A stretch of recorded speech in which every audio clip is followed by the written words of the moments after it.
বন্ধুরা, ছোট থেকে আমরা একটা জিনিস খুব শুনে এসেছি যে গরিলার গায়ে খুব ক্ষমতা, কিন্তু বাস্তবে সেটা কোনোদিনও দেখা হয়নি। তো আজ এই ভিডিও মারফত দেখলাম যে হ্যাঁ বন্ধুরা, গরিলার গায়ে প্রচুর ক্ষমতা, যেখানে মানুষের ক্ষমতা তার তুচ্ছ। গরিলা মনে করলে অনেক কিছু করতে পারে, তার প্রমাণস্বরূপ এই ভিডিওটা। বন্ধুরা, তোমাদের কি মতামত বন্ধুরা?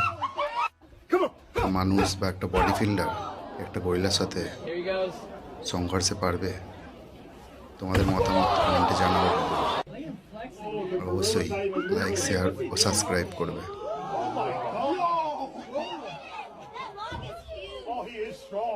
সাবস্ক্রাইব। No way.